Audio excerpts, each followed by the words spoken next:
So listen, how many times this week have you tried to get someone or perhaps several people to agree with your point of view or act in a certain way? Well, now, even though communication skills are certainly important, did you know that you can also use your personal presence to influence even the most difficult somebody or crowd? I'm Dr. Geneva, and today I want to give you 5 ideas on how to leverage your own presence to connect with your audience. So, listen, I've given hundreds of speeches, made a lot of business deals, and convinced many people and groups to give of their time, talent, and money to good causes. And several things I've learned, especially as it relates to personal presence, how you enter a room, how you project, how you speak, that characteristic that endears you to other people, that personal persona, that makes a difference in how you influence, convince, and persuade people to your point of view, or sell a product, or get folk like I've done many times to support a number of issues that are important, like fighting homelessness or getting jobs for young people, or stopping things in the community that aren't good for our children. And so, as I've worked with individuals and groups, I've noticed that your personal presence has a lot to do and with how you can convince somebody to do something.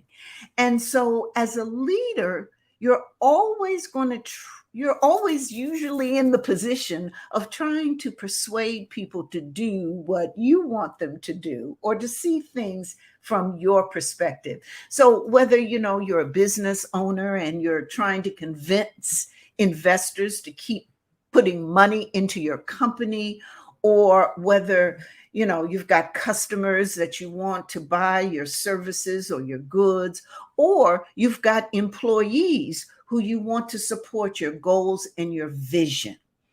And so being able to persuade convincingly matters. And many people think that title alone is enough, so that if you're the president of your company or the CEO of your firm or the head of an organization, that's all you need. Well, let me tell you, it's not.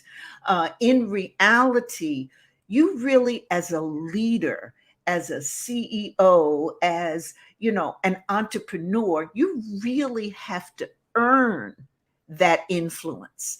And one of the ways to earn that influence is about your personal presence. And you can use that presence to influence. And as we say, well, what is that personal presence? Just think about, do you know someone who, you watch and you say, wow, they're really powerful. When they walk into a room, they seem to walk in authentically and with confidence. And, it's something about them. We all have this presence that exudes something. It's natural for us. It's a natural characteristic.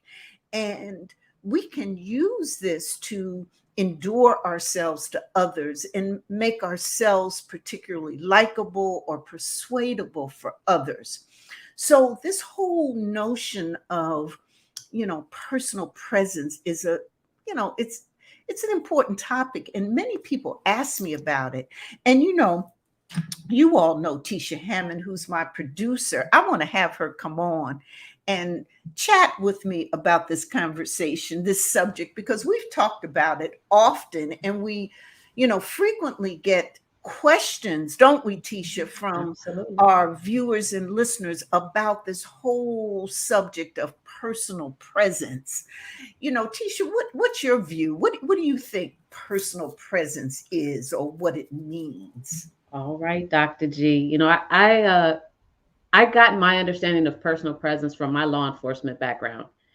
I remember being Mhm, a 20-year-old officer and people, not taking me seriously. And mhm, I needed to depend on that uniform, the way that mhm. I stood, the way I carried myself, my tone to show up in the room before I did. Uh-huh. And that was a tough lesson learned, but Uh-huh. I learned it early on, and I incorporated it very soon after I learned it. Mhm, mhm. Still do it So today. so how you dressed mattered. If Yes. that's really what you're saying, and Yes. that's the first point that I want to talk about, how your presence can influence anyone you're talking with, one on one, or even an audience if you're giving a presence, giving a presentation. Okay. And that is your presence, how you can use your presence to do that. And the first way is to dress the right way, because Right. that's one of the first things somebody's going to notice about you. And Tisha, in your example, you said, well, putting on that uniform Yeah, made a difference, right? it did. And when I said uniform, I said this because that uniform fit my body, it fit my curves. That gun belt hugged my waist. You could Ooh. see the hips protruding under it. It gave me a sense of empowerment and not like abuse of authority, but like I'm in control of what I do. Hmm. And I can have influence on what the people around me are doing Hmm. if I do certain things. And Hmm. I'm not Hmm. in uniform anymore, Dr. G. So now it's outfits. Right. It's my power suits today, Dr. G.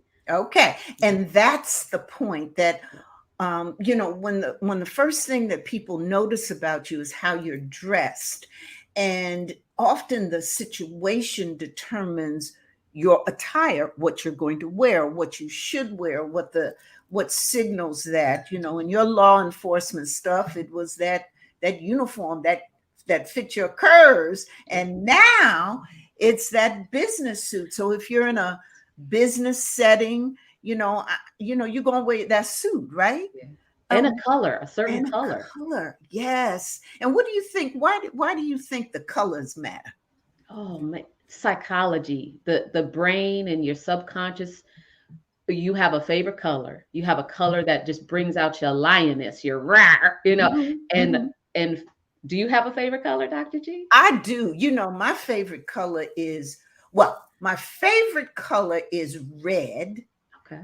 but blue is a close second.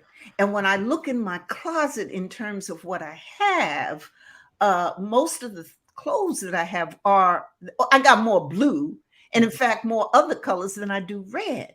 And one day I kind of thought about, well, what is that? Well, the red, while I love it, I wear it in very special occasions. Okay. So that red is really, like what you were saying, a power color. So often I need to be very conscious of when I put on that red suit Mm-hmm. and where I'm going. Yeah. Yeah. You- I feel you. Yeah, so that's why those colors, so that if you're in a situation that's, let's say, very casual, let's say you're giving a presentation, or you're talking with your coworkers in a very casual setting, you might not want to put on that red power suit. Right. Okay.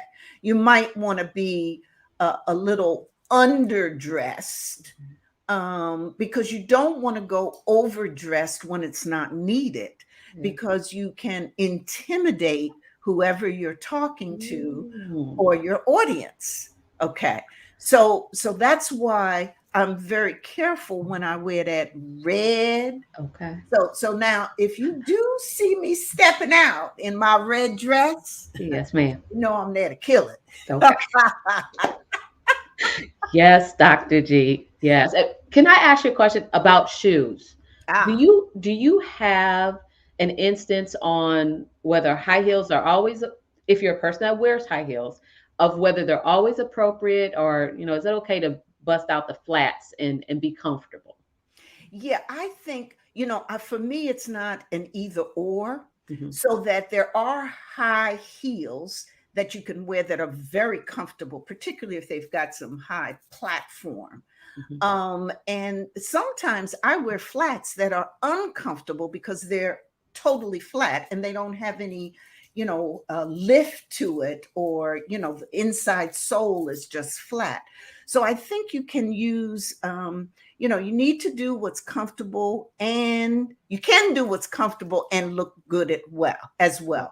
Those heels, I think, again, when we're talking about dressing right and for the right occasion. So, because again, it's the first thing people notice from your head to your toes. Mm. I think it's important. So, if you are in that business setting, you're giving a presentation, you're speaking to a large group, I probably would not go in with flats Mhm. or be into being comfortable in my low shoes. All I right. tried to have some kind of lift. And again, that lift, I think, also gets into your posture Yeah. in terms of how you're standing, et cetera, which gets me into my second point about this whole notion of being confident. Mm. And so, what do you think, Tisha, about when you see someone, what and you say, woo, they confident. What is it that you see, or what is it that you sniff out? Yeah, yeah. Definitely an elongated posture. The spine is, it's not, it doesn't look like it's making a hard stretch. It looks like it's natural, but it's straight up. The head is held higher than usual. Those Mhm, shoulders are back a bit. The chest and the breast are straightforward. There's not this mhm, slouching. mhm, The voice has a new tone to it. mhm, It's Even if the voice is shaky, there's some authority behind it. The person knows what they're talking about. Those mhm, are a few of the things. mhm, I look at how they are moving, how they're positioned when they're looking at other people. mhm, What about mhm. you? Yeah. So it's really important to have that posture. I think very, very, to hold yourself up high, to keep your shoulders back, to look up.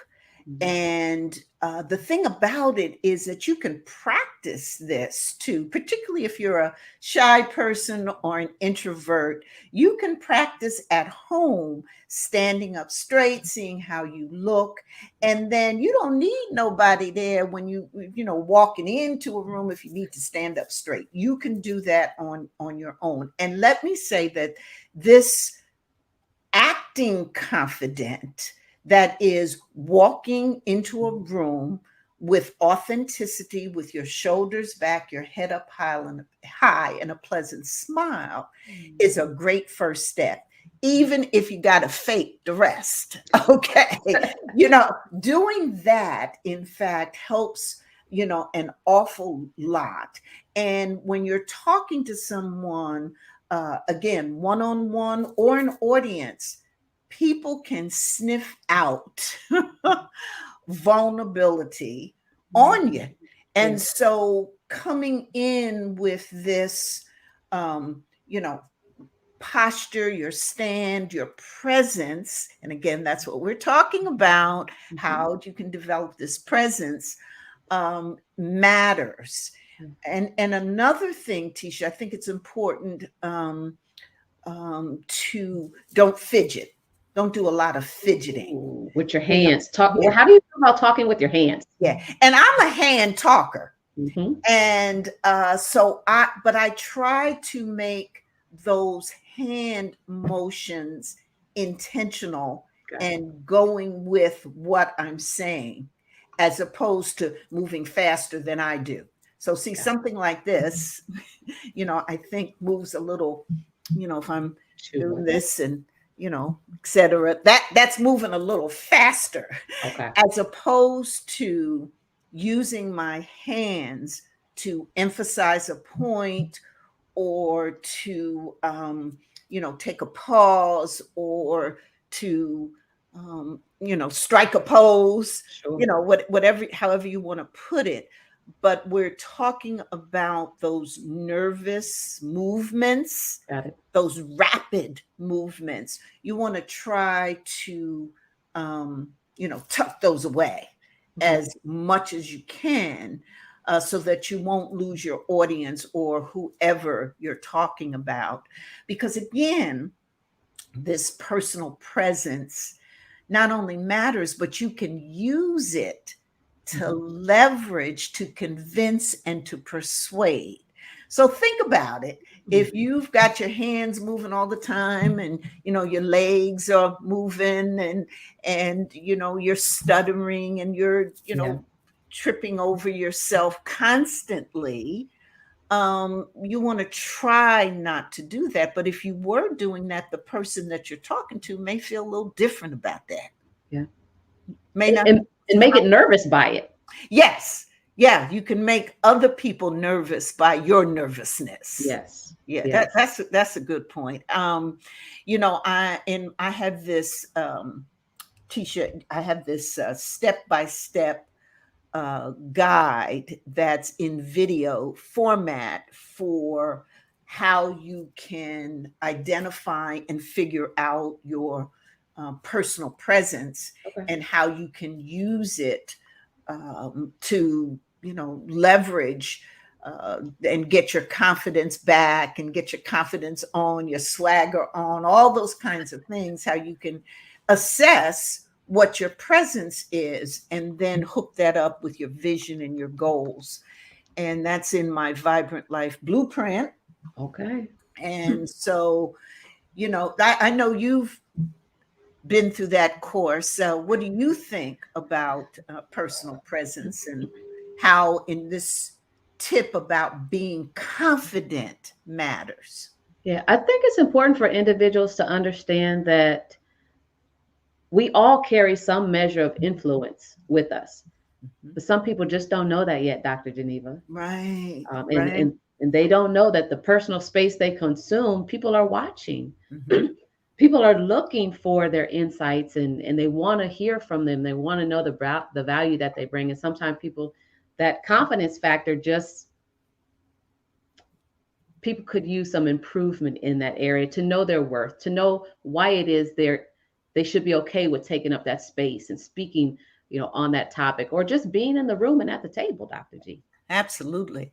And so, in this step-by-step guide I have for people, I help you identify what your personal presence is Mhm. and how it affects others. And remember, you really can't persuade people if it looks like you're not sure of yourself. Yeah. So, this being confident has a ripple effect. And it's important to balance, being stiff and not being too laid back. Yeah. So you want to let people know that you're confident and you've got it going on, and yet be approachable Mhm. and have the right attitude, which is the third idea All righty. about how you can use your personal presence, what you bring into a room, who you are, to persuade others, to Yeah. influence others. And that is having the right attitude.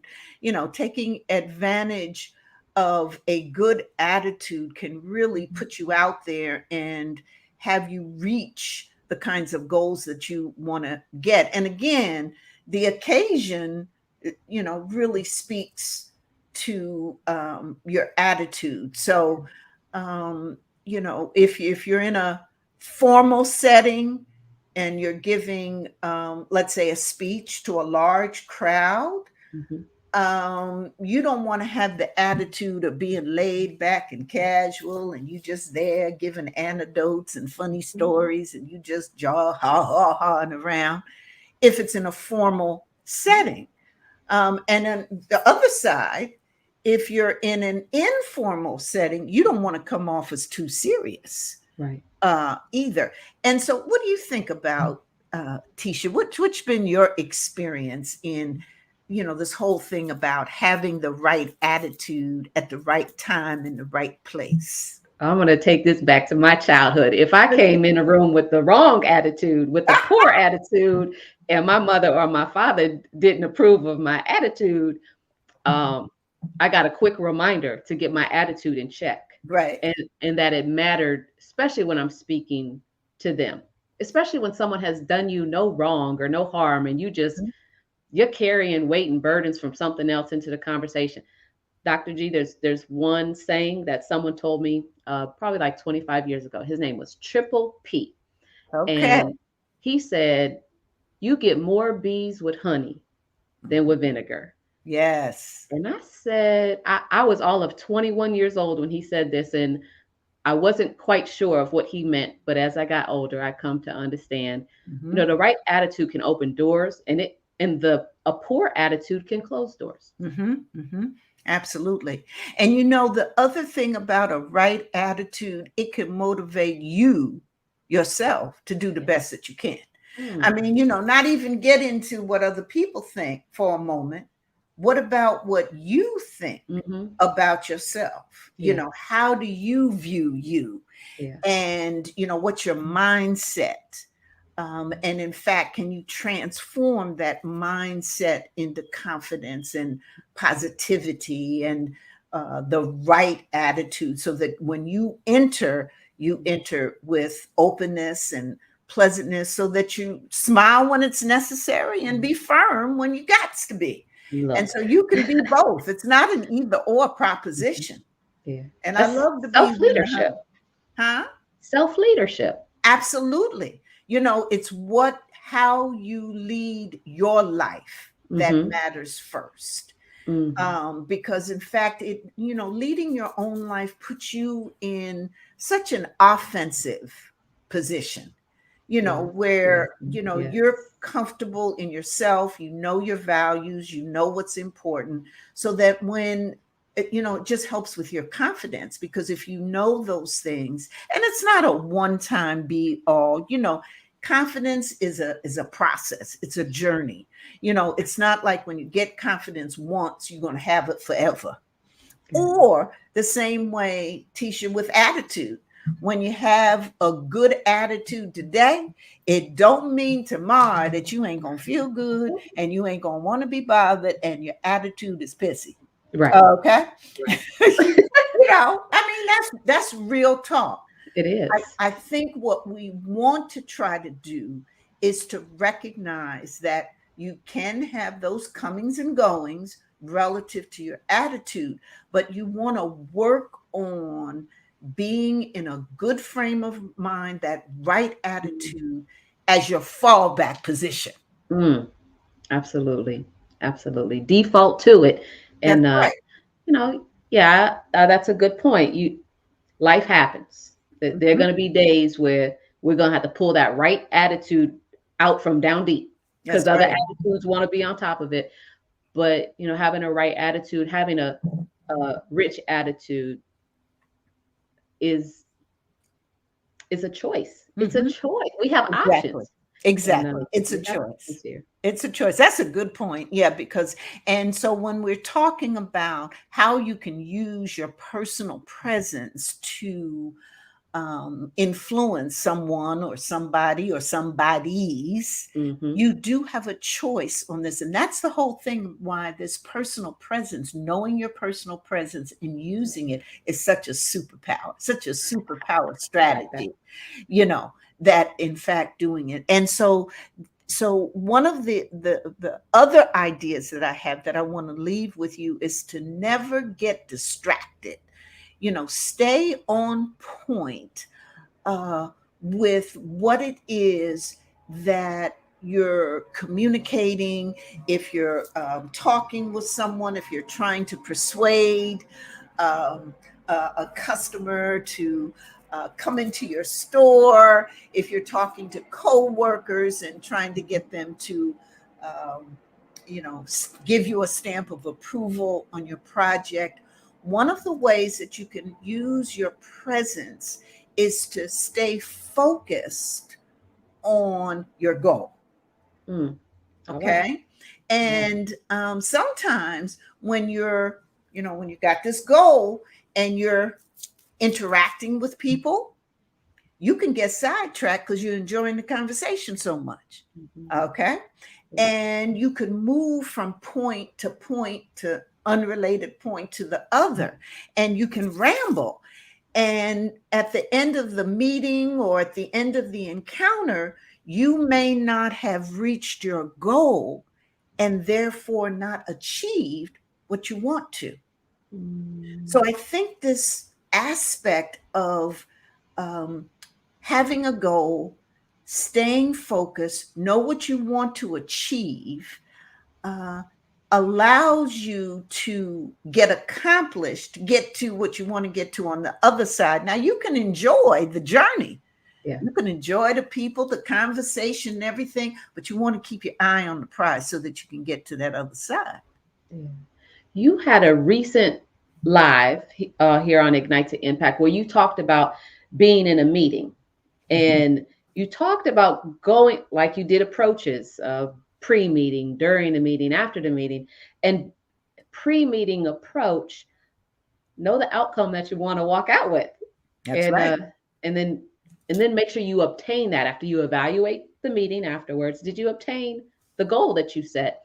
And I think this one gets me caught up. Ah, So okay. this is one that I really have to work on is limiting distractions or outright eliminating distractions is a better Okay. way to say it. To have a one or two objectives, Okay. goals, be a part of the conversation, be present, but make sure Hmm. that I hit those. Make sure Hmm. that whatever value I'm bringing, I actually discuss them, I Hmm. initiate the conversation and build conversation around it, and that I get the resolve that I'm looking for, or at least I talk about it. Exactly. Yeah, and thinking about, and for anyone who's watching or listening now, please check out um, the replay on those earlier videos that I did about how to be confident in any meeting that you go into 100% of the time.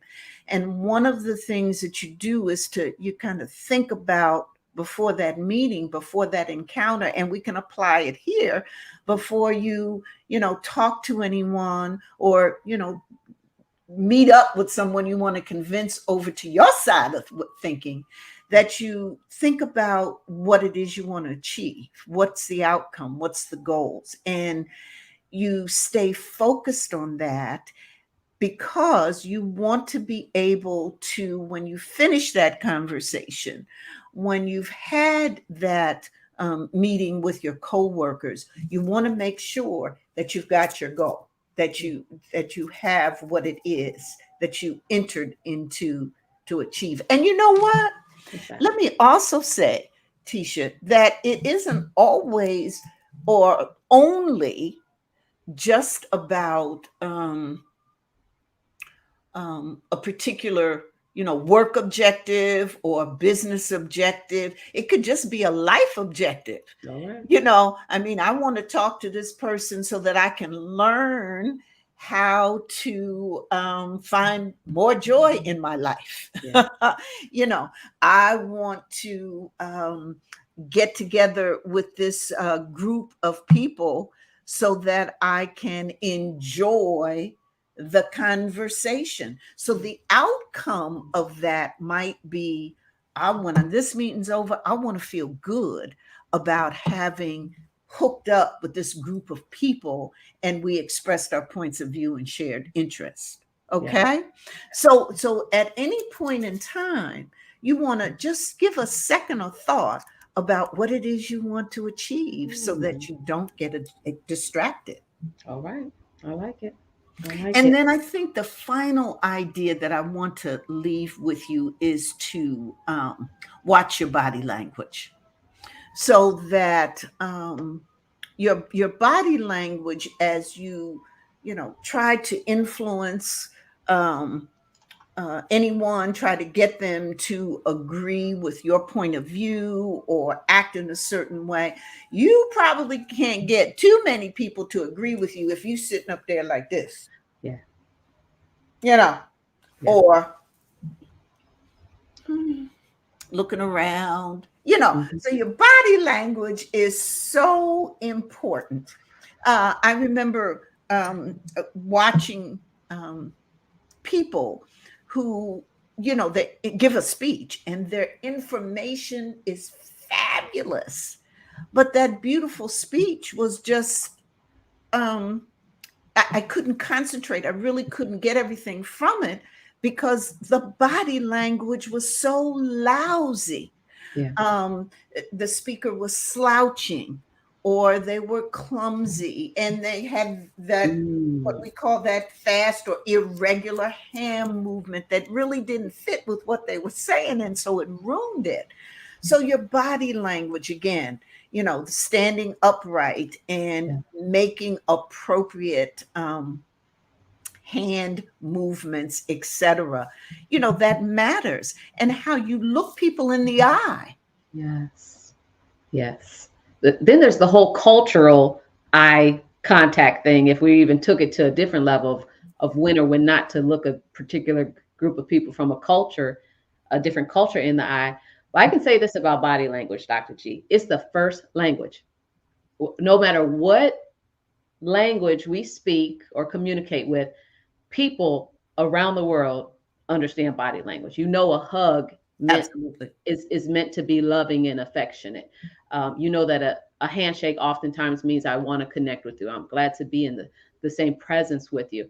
But I say it's the first language that everyone gets to know and gets to learn. And it's the one that speaks louder than our words. Absolutely.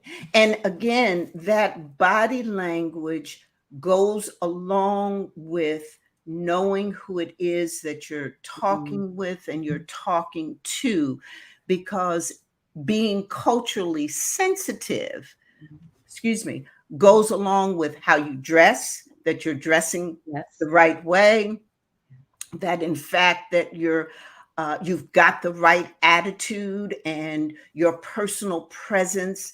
In fact, you know where you are, you know whose you are, you know who you're interacting with, you're speaking appropriately. And so all of those things matter as you try to use your personal presence as a way to influence or convince people to your point of view.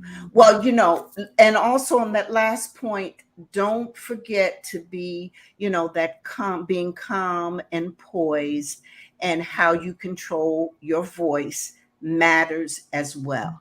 Mm. And so those are some of the tips and ideas Yeah. that I wanted to leave with you. And I wanted to bring in the small business cheerleader, Tisha Hammond, and the producer of Ignite to Impact, particularly as we're launching our second season here on LinkedIn and Facebook and YouTube Live.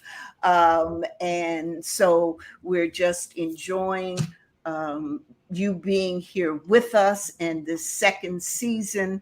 And thank you so much, Tisha, for weighing in. Got it. And I'm hoping that each one of you also will continue to listen and drop your comments. Would love to know the ways that you use to help people agree with you so you, if people agree with you, your point of view, you've done something to persuade them.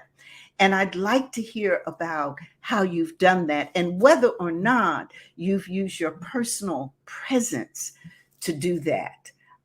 See you again next time.